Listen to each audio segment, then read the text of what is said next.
Hello everyone, welcome back again to our channel. Thank you so much for watching our videos. God bless you. If today is your first time, you are welcome. Please subscribe and share and like our videos. Turn on your post notification to be notified anytime we upload new videos. Your comments and opinion matters to us a lot.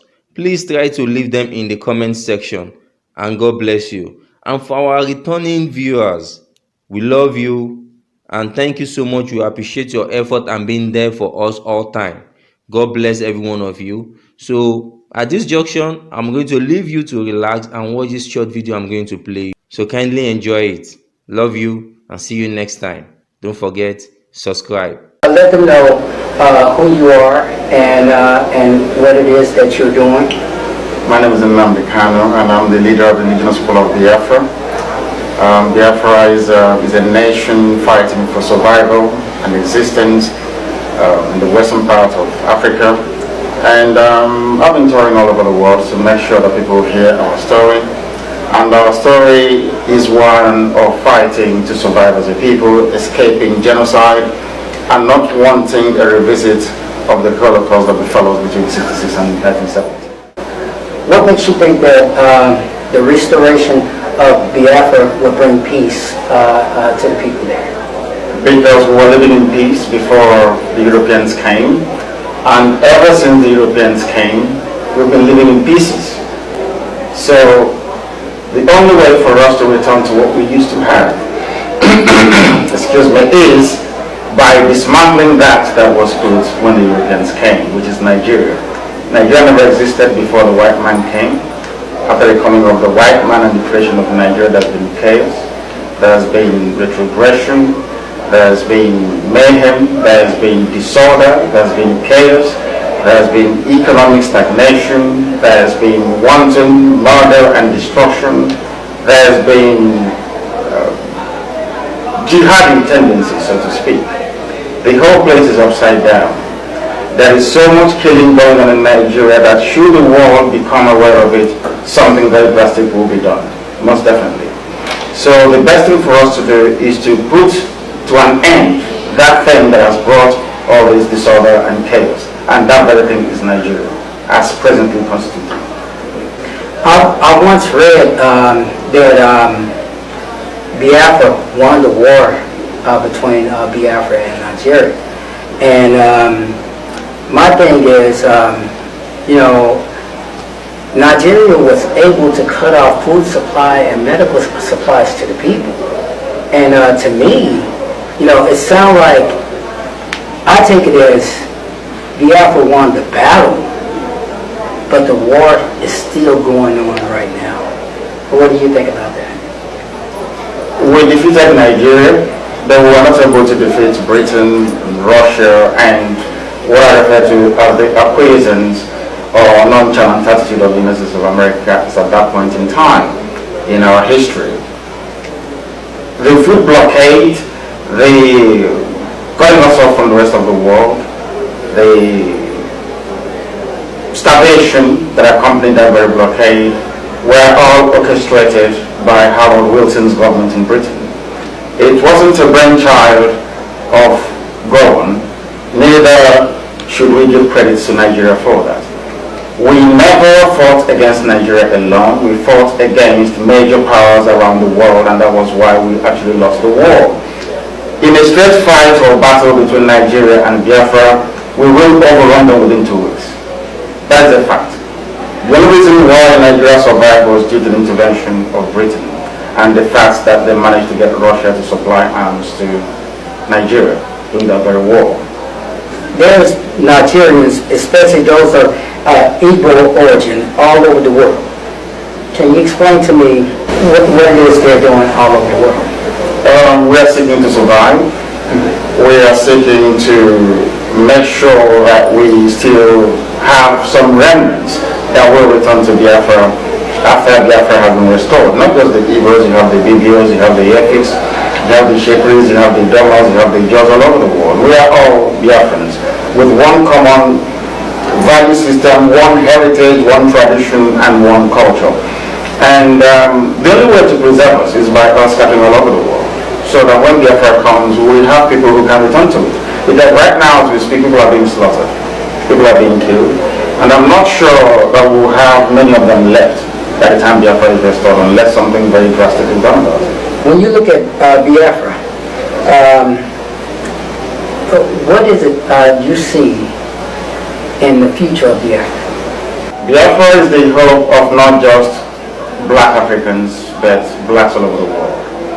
Without Biafra standing as an independent nation, capable of holding its own in the community of nations, black people all over the world will not have any dignity upon which to base their existence or their survival as it is. In other words, Biafra is a beacon, the only beacon from my time, for not just West Africans, not just for sub-Saharan Africans, but for every single black person on the face of this very earth. So it is in the interests of every black person alive to make sure that Biafra comes. See, and you know what? I've been thinking about this for a very long time, because the way I look at it, I see black people all over the world. It's like black people are being exterminated. And it's like we have been shown in such a negative light to everyone else around the world, even to each other, to where when we see this, when people see this happening, people don't really care. It's like, you know, no one is saying anything. I've seen news cases to where someone will go into a publishing company in London, shoot up 12 people. All over the world, people are posting flags, you know, in support of the people. But it was recently I came up on the name Biafra. Now, I know for a fact that the movie Tears of the Sun, that was based on Biafra and the Nigerian War, but I didn't know that at the time I saw this. But the way I feel about it, if anyone managed to exterminate any black people in any region, I feel that we all are done. You're correct, because there is a grand conspiracy against Biafra, the emergence of Biafra. They know we're a very intelligent race. They know we're technologically advanced. They know we started practicing democracy before the Greek city-states emerged. They know that we are at the beginning of creation, so to speak, because Biafra is situated at what is called the zero meridian, zero longitude and zero latitude. They understand the importance and centrality of Biafra to the advancement of not just blacks in Africa, as I said earlier, but blacks all over the world. So there is a concerted effort to suppress Biafra, to keep the atrocities happening in Biafra away from mainstream media. It is a grand conspiracy, because Biafra till this very day, or Nigeria so to speak, remains the area of primary influence of Britain. In other words, Nigeria is still a colony. That is the issue. Now, you're talking about people being exterminated. It is happening as we speak right now in Nigeria. This very second it is happening. The extermination of minority tribes is happening in Nigeria as we speak. But nobody's talking about it, because the only item of concern is access to oil and gas, which they freely have. That is the issue. And we are not expecting other people to fight our battles for us. We are determined, we are committed, we will sacrifice everything sacrificable to make sure that Biafra is restored. I still want to continue to elaborate on this about the genocide of black people. Because when I look at it, you know, it's like it never really made sense to me how black people could come in and kill other black people for their resources. It just never really made sense to me, and I always felt that there was someone else who I would consider the puppet master controlling these groups. They would turn around and pay these people to take over this place, and so for their own personal benefits.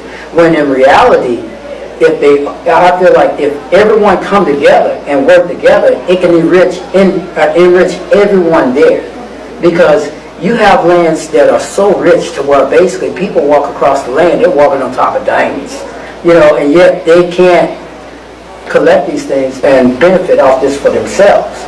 And it really don't make any sense to me. Why is it that black people are killing, coming after each other like that? Because I was once told that white people and black people have one thing in common, and that is hatred of black people. That's one thing we all have in common. The thing is, most people get frustrated with our laid-back, very nonchalant attitude to things that matter and should be of concern to everybody.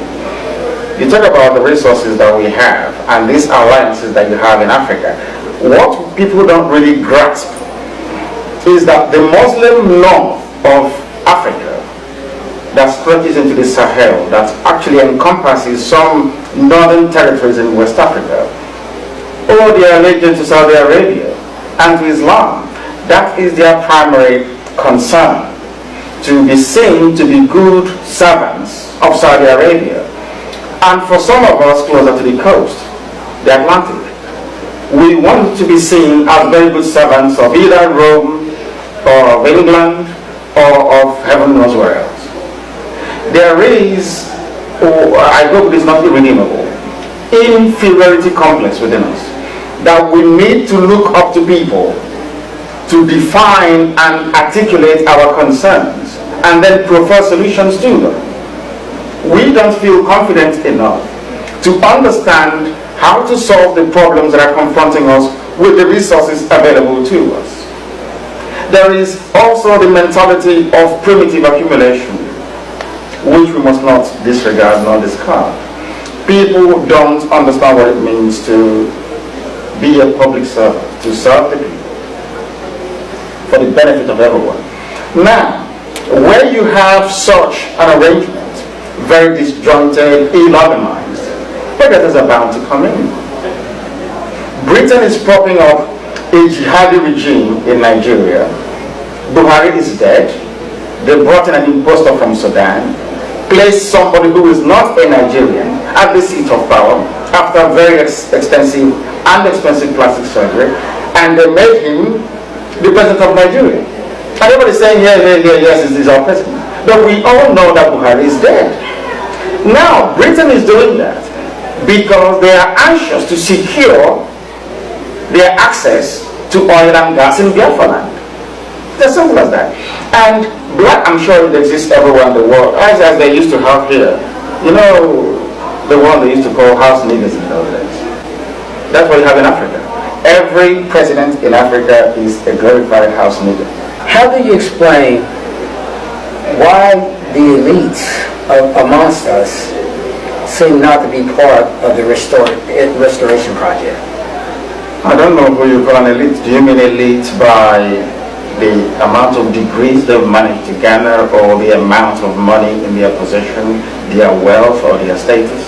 Because the whole elitism argument leaves me confused sometimes. The people you refer to as elites are puppets, as you quite rightly asked earlier. They don't have the interest of the people at heart. Now, you don't expect somebody who is serving a master and benefiting from it, rather than working the plantation that was elevated to serve the master in the manor, to be concerned with the plight of those in the field picking cotton or cutting the sugar cane. That's how it is. So they are not the elites. They're only those who were brought closer to the master, that they may continue the subjugation by another name. In other words, if it is a white man that we are fighting, the whole world will hear about it. That's the funniest thing about it. If you're fighting Europeans, the last great freedom fighter was Nelson Mandela, may heaven rest his soul. The only reason why you heard about Nelson Mandela was because he was fighting white people. Martin Luther King in this country fought an internal apartheid white system in America. But when you rise up to fight those demons that the world can see, illiteracy, ignorance, poverty, disease. You get no credit for it. And that is what Biafra is fighting for. The eradication of that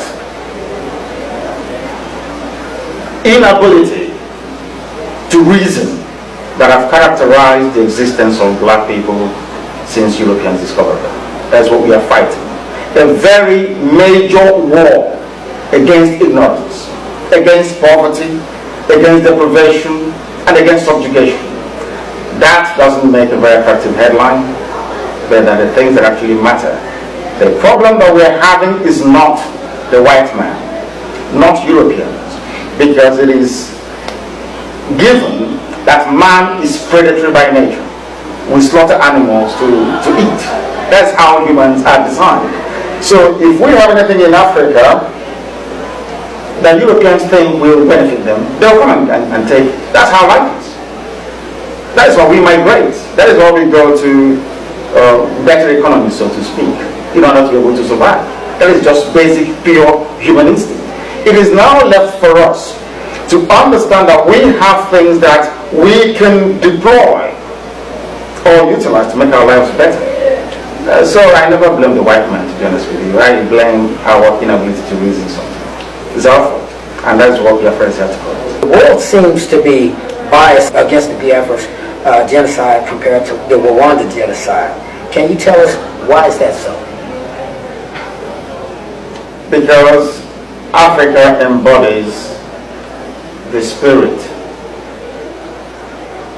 of that reason black man. The world doesn't want to draw attention, and by the world I mean Britain. They don't want the world to know about Biafra, because within Biafra lies the true liberation of a black man. For those who don't know, could you tell the people what Biafra means? Biafra means come and join. Is an amorphous nation of diverse peoples that's held together by one common value system. Anybody can become a Biafran. And we said that when Biafra comes, every black American or every black Caribbean will be entitled to return to Biafra. Because most of the people that built the USA are Biafrans. I'm not sure if you're aware of that. This country was built. The majority of the people that were forcibly transported into this very country to build it for 200 years without wages or pay were Igbo people, Biafrans, seconded by Dahomey, which is today's Benin Republic. Not the people of the Sahel, not the Fulanese, not the houses. We built America.